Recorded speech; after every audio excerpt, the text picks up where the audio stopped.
and the West.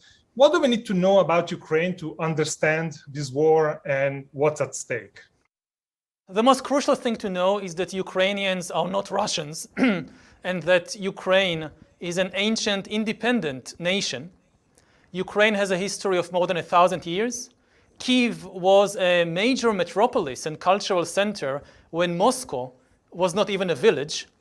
For most of these 1,000 years, Kyiv was not ruled by Moscow. They were not part of the same political entity. For centuries, Kyiv was looking westwards and was a part of a union with Lithuania and Poland until it was eventually conquered and absorbed by the Russian Empire, by the Tsarist Empire. But even after that, Ukrainians remained a separate people to a large extent. And it's important to know that because this is really what is at stake in this war.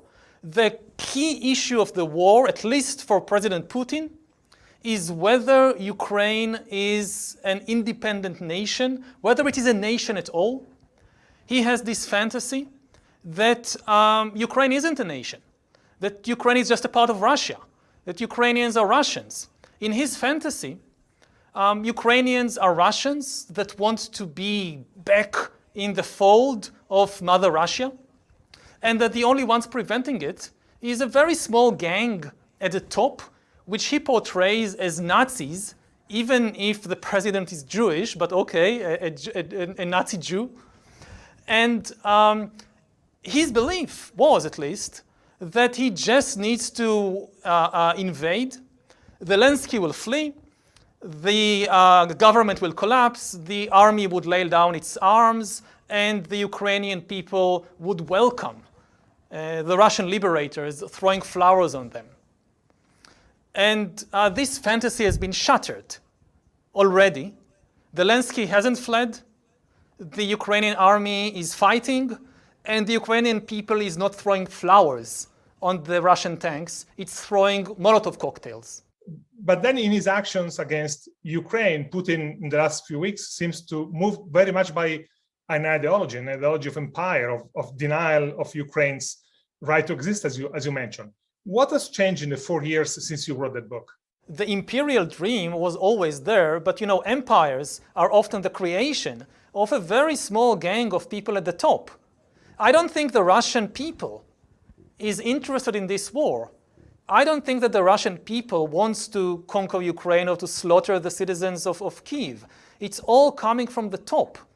So there is no change there. I mean, when you look at the Soviet Union, you can say that there was this mass ideology which was shared by a large proportion or some proportion of the population.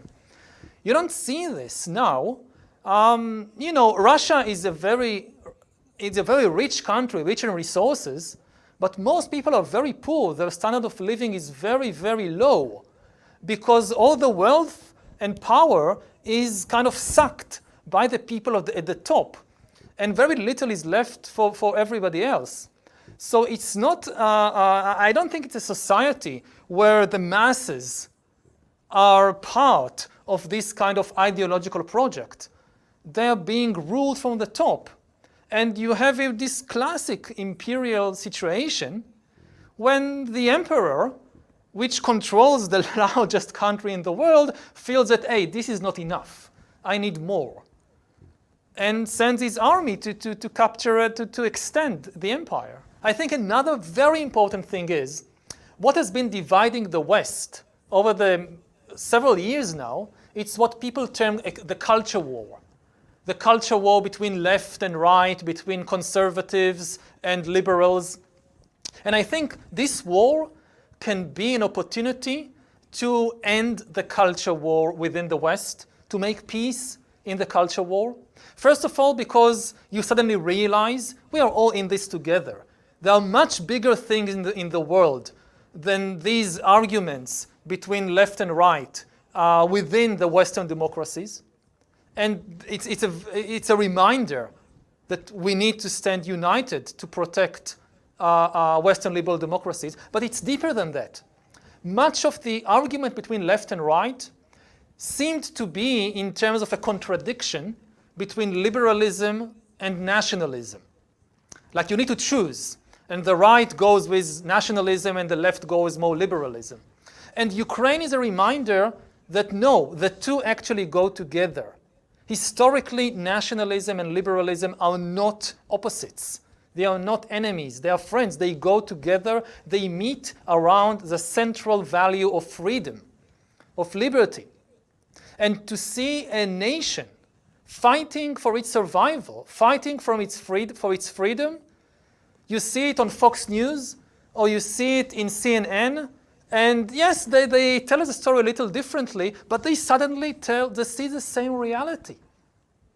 And they find common ground. And the common ground is to understand that nationalism is not about hating minorities or hating foreigners. It's about loving your compatriots and reaching peaceful agreement about how we want to run our country together. And I hope that seeing what is happening would help to end the culture war in the West. And if this happens, we don't need to worry about anything.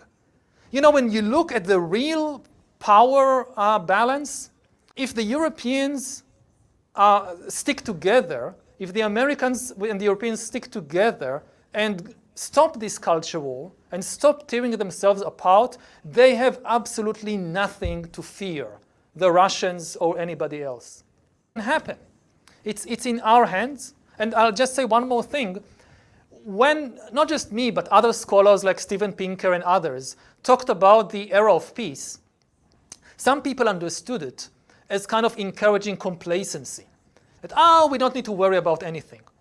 No, I mean, the message was really the opposite. It was a message of responsibility. If you think that there is no era of peace in history, it's always war, it's always the jungle, there is a constant level of violence in nature, then this basically means that there is no point struggling for peace, and there is no responsibility on leaders like Putin, because you can't blame Putin for the war. It's just a law of nature that there are wars. When you realize, no, humans are able to decrease the level of violence, then it should make us much more responsible